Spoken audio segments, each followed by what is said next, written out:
My name is Emma Maggs, founder of Wildfemmes. As women, we should be working towards fully understanding our bodies and what we need in order to thrive. And my next guest happens to be a specialist in this very area. Ema Taylor is a degree qualified naturopath, clinical nutritionist, and a certified fertility awareness educator, whose own journey to heal herself set her on the path that she is now on, helping others reach their health goals naturally. This is Wildfemmes.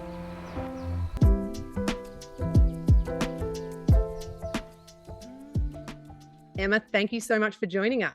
Thank you so much for having me, Em. Now, I wanted to dive right in because I think your story is a really important one to share and it's quite unique. And I was wondering if you wouldn't mind telling us how you actually were prompted to study naturopathy and become a naturopath. I feel like everyone's journey in life really takes them to where they need to be.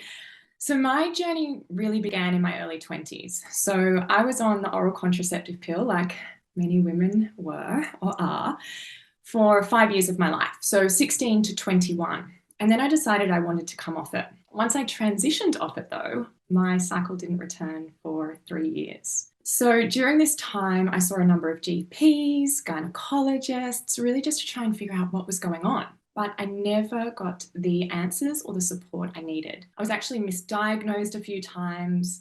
I was told that if I ever wanted to conceive, not to worry because there's always IVF, which was quite distressing at the time, as you can imagine. But during this time of my life, I also actually lived overseas in London. I was away from my family and I was working as a fashion model. And as you can imagine, it is a very intense industry.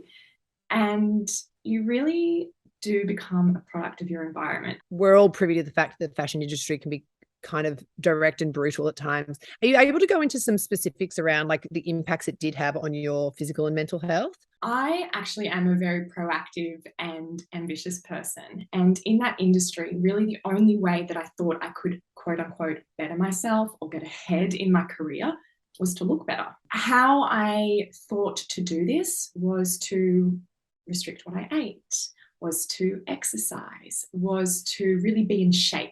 But as a result, I ended up restricting food groups and really becoming deficient, which of course in hindsight is not going to help my cycle return. So intuitively, I kind of realized something has to shift, right? And this coupled with also seeing the way other women in the industry treated themselves and their relationships with their body really made me question what we needed, what I needed. And this led me actually into an interest with food, and I began studying a Bachelor of Health Science, majoring in naturopathy. And I was also making big changes in my life, one of which was moving back home to Australia, which was a huge shift, and that definitely just calmed my nervous system down entirely. Coming back to Australia made a huge difference on that kind of recovery journey, I guess you could say. Like, what were some of the differences between London and Australia? Or is it just the lifestyle you were leading as a fashion model? Well, it was the lifestyle, but it was also a big part of it was stress. My nervous system was so fired up in London. I didn't have the support of family. I didn't have good friends. I had friends, but not the type of friends that I had here in Australia. And I think it was a really big part of the puzzle, and I always say to my clients, you can be taking all the right supplements, you can be having an impeccable diet, but if your nervous system is not calm, if you are living in a more sympathetic dominant nervous system or that fight and flight nervous system state, which most of us are, you are not going to heal. Your body is not going to be able to come back down into balance. So I actually also started working with a naturopath myself, and I was given supplements and herbal medicines and really specific food treatment plans. And finally, after 3 years, my cycle returned. Looking back, you can kind of see all those little stepping stones. It brought me to where I am today. And I'm actually really grateful for that experience and that journey because it initiated this big passion I have for women's health. I'm sure there's a lot of women that are really happy you went on that journey as well, because I know so many people you have helped in many, many areas. Now, for anyone that knows me knows that I love emotional mastery and kind of leaning into self-development and triggers and coping mechanisms for resilience and insecurities and things like that. And I was wondering, because your journey has really come full circle, do you have any insecurities surrounding your body or yourself as a person that you wouldn't mind sharing? Definitely in the past, I had big insecurities around my body. I definitely had body dysmorphia. So for those who don't know what that is, it's when you think you look a different way to what you actually do. I honestly thought I was bigger than what I was. And looking back, I was tiny. And it really saddens me because I think, how many years was I picking my body to pieces for no reason? You know, it's really sad.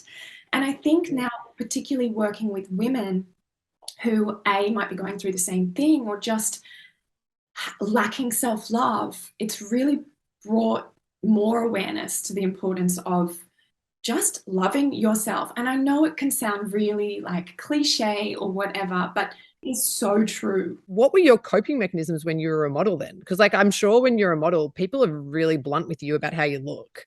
Do you know what, Em? I didn't really have any back then. Honestly, I think that was the hard part. I didn't have coping mechanisms because I wasn't really aware as I am now or in the years past or moving through that body image stuff.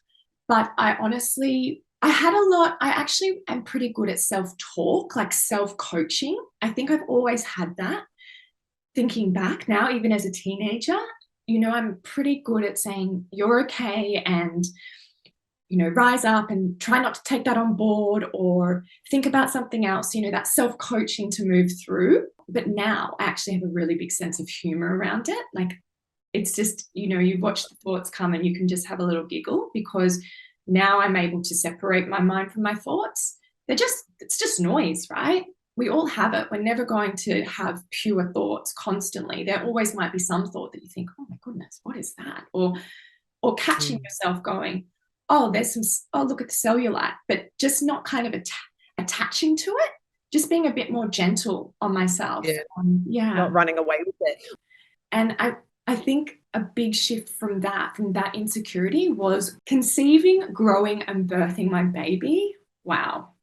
I remember looking in the mirror after the day I birthed Zippy, and looking in the mirror after my first bath and looking at my belly and thinking, I am so in awe of my body. The fact that you have literally grown, sustained, and birthed a little human is just incredible. And I vowed to never be mean to myself again. You literally took the words out of my mouth. Like, I've never really been too self-conscious, but after having a baby, I just, my adoration for how my body has got me to this point is pretty grand. Can I ask, given your specialty, how do hormones affect that inner dialogue going a little bit crazy? Oh, for sure. Well, I'm sure everyone's heard of PMS, and for some women, it's something called PMDD, so premenstrual dysphoric disorder, and this occurs in the second half of the cycle, so the luteal phase. And interestingly, our sex hormones have a relationship with serotonin, dopamine, and GABA, so these neurotransmitters that are responsible for feeling good, for feeling calm, for feeling really level-headed. Now, in that second half of the cycle, we really want the sex hormones to just gently taper off, and then you get your bleed. And that's when women might feel a little bit more introverted or, a little bit more emotional, but it wouldn't be so much that it's going to make you angry, anxious, cranky, super teary. Women who experience a really rapid drop-off in sex hormones also get that rapid drop-off in serotonin, dopamine, GABA. And that is going to cause women to feel really out of sorts, to feel super highly emotional, teary, angry, insecure. And I mean, also that coupled with what hormones actually do to our physical body in that second half, we can feel a little bit more bloated. We can have a little bit more like tender breasts, and perhaps some women might get a spot here or there on their face. So that kind of coupled with what's happening with our neurotransmitters can be a bit of a recipe for, negative self-talk or just feeling down and out. So I would really encourage anyone who is experiencing severe PMS or perhaps PMDD to work with someone, because it's absolutely treatable. And you do not have to go through every kind of 2 weeks of a month feeling terrible. Well, you did mention dopamine and serotonin. Obviously, if you're in a happier mindset, dealing with your inner critic is a lot easier. What can we do to ensure our dopamine and serotonin levels are kept high? Do things that bring you joy. It doesn't have to be such a like big answer or like anything too complicated.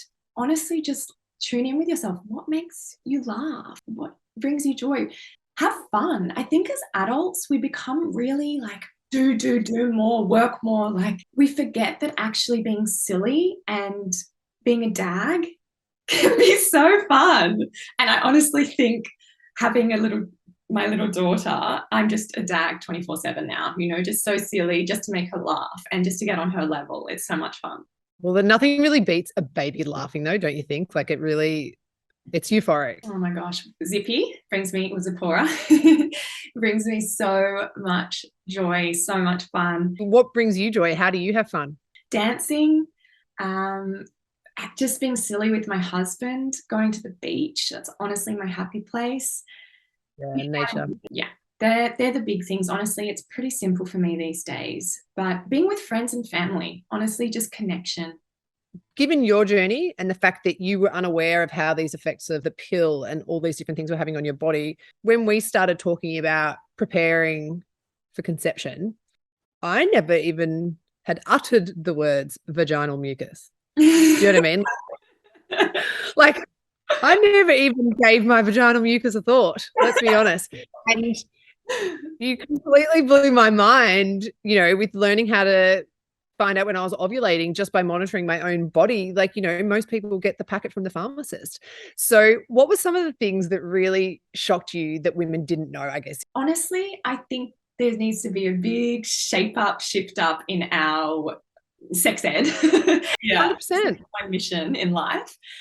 But I think a big shock for me was just truly learning about the miracle of our bodies. Holy moly, women are incredible, as I keep saying. But like you said, cervical mucus and how much it can tell about our overall health, just our period in general, how much we kind of like push it to the side or shut it off with hormonal contraception. But actually, this is such a big barometer of our health as women. It's our superpower to tune in with our cycle. It can give us so much insight into how well we are functioning, how well we are, really give us key insight into if there's something deeper going on in our body that needs to be rebalanced. So I think that just the continual learning about the reproductive system, about conception and fertility, all of that just blows my mind. But I do still see clients that shock me. I think the most like shock and most sad I get is when women come to me as a last port of call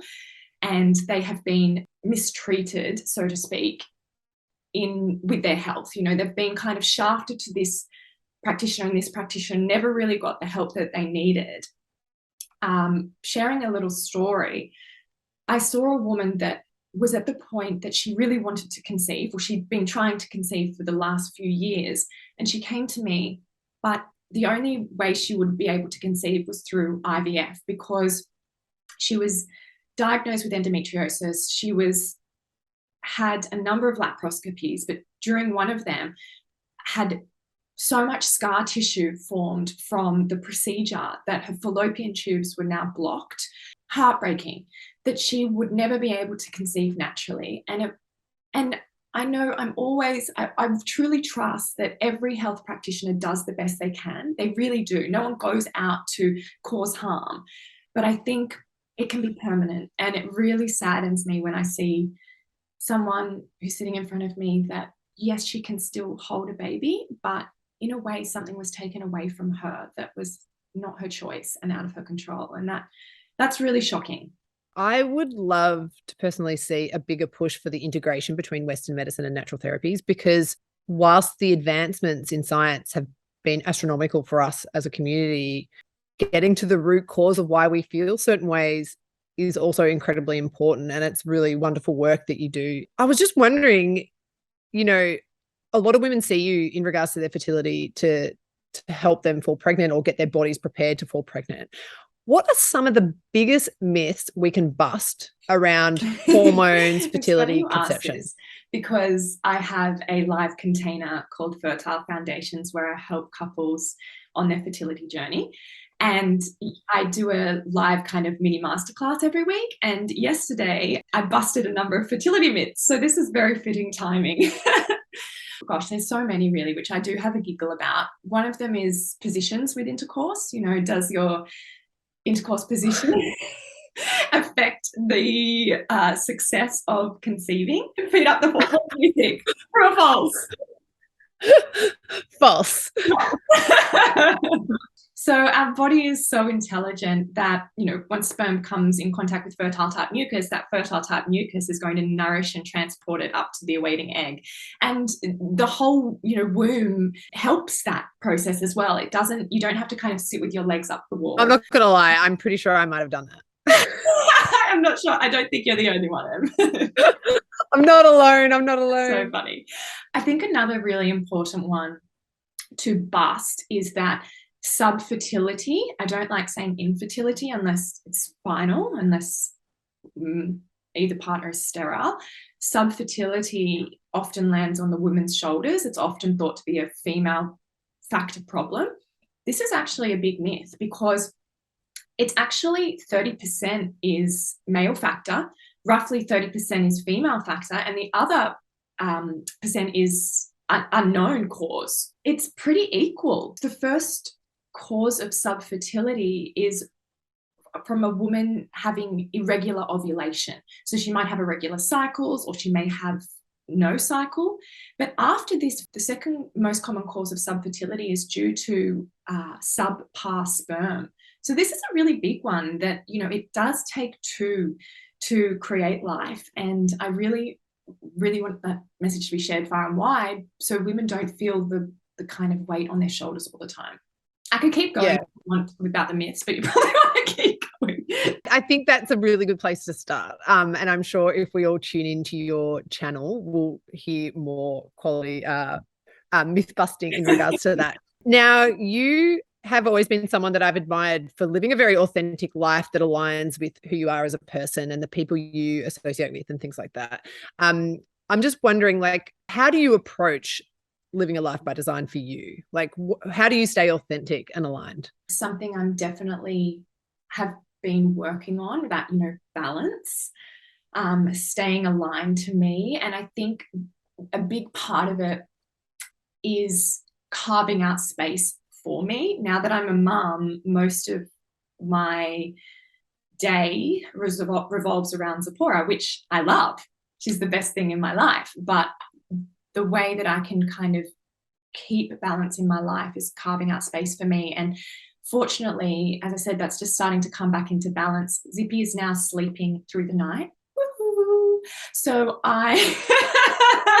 yes to all mums who know that feeling. And now I'm feeling a lot more rested in the morning, and I actually get up at 5 a.m.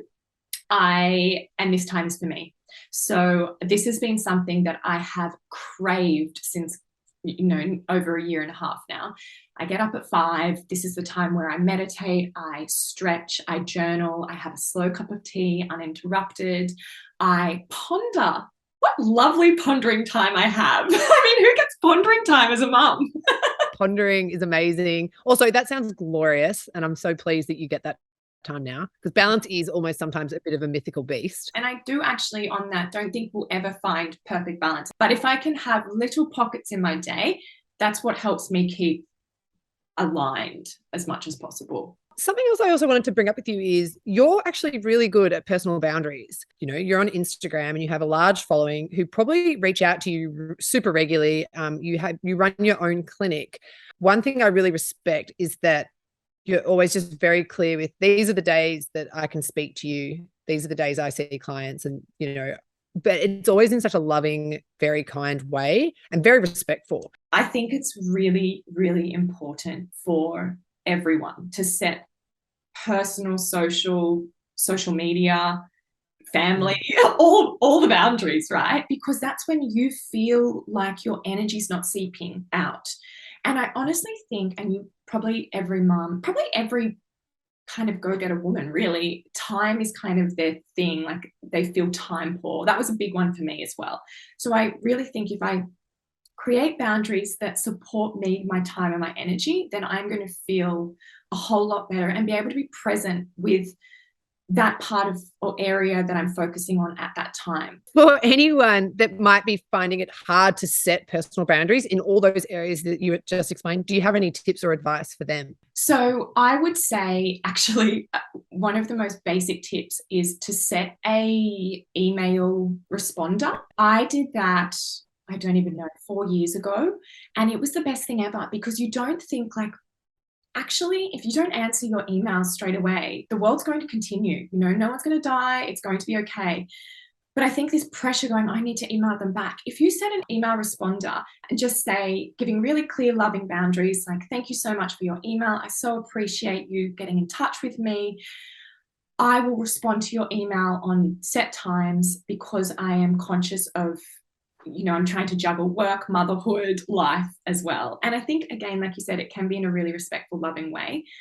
On social media, I kind of go in bursts with when I respond. I make sure actually my energy is up before I'm responding to people. If not, I'll either flag it and come back to it or just leave it unread for a minute because I'm actually really aware of how you come across even in written word.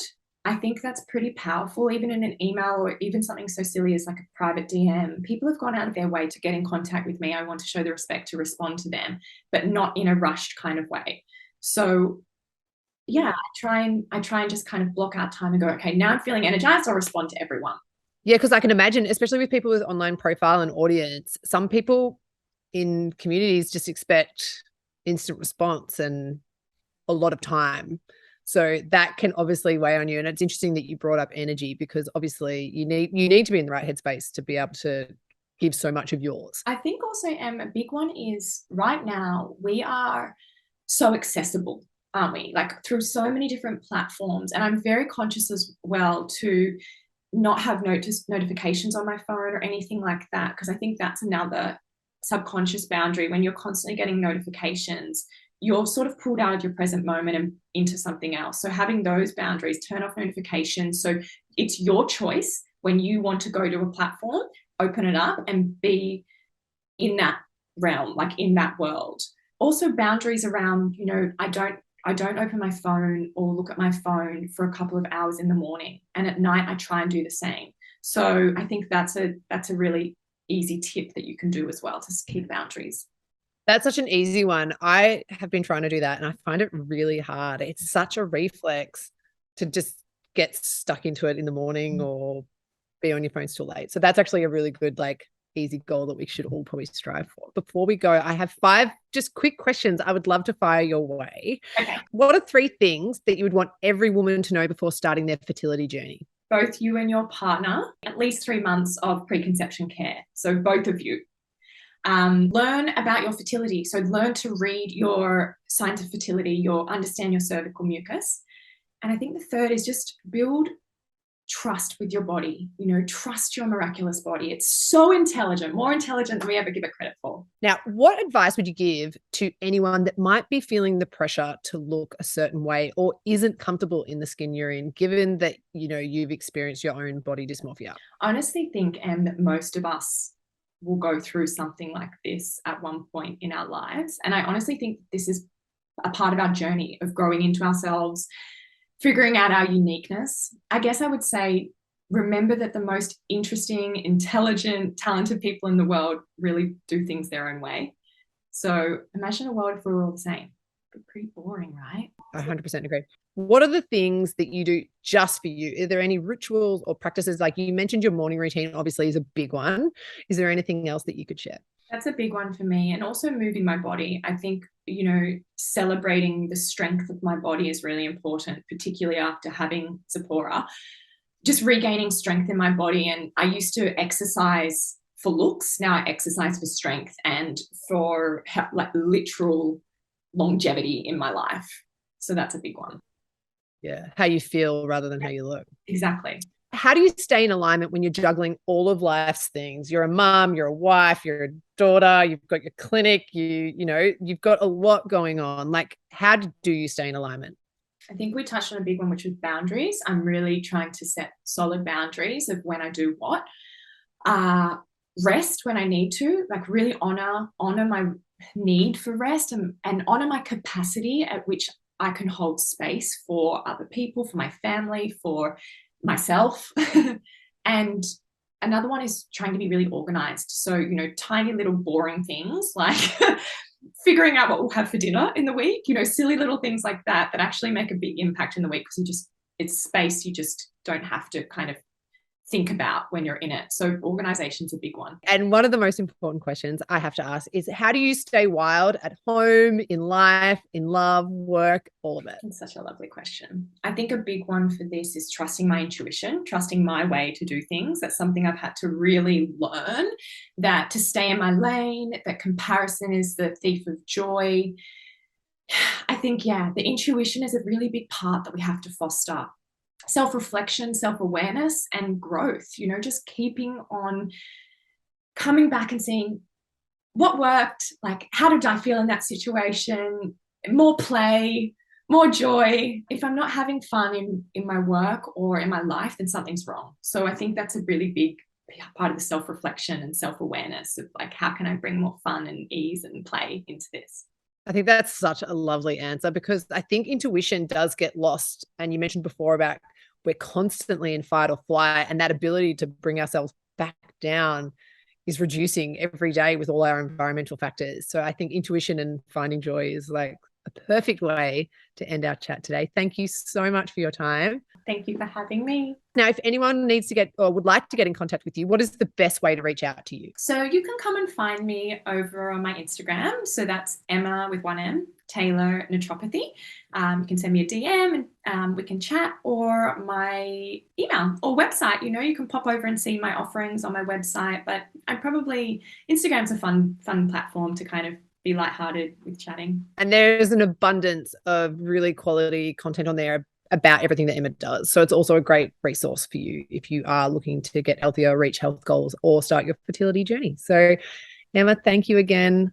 Always lovely to see you, and have a lovely, lovely day. Thank you, lovely one.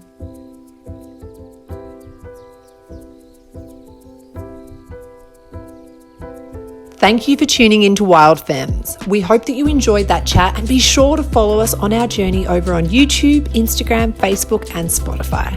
Stay wild.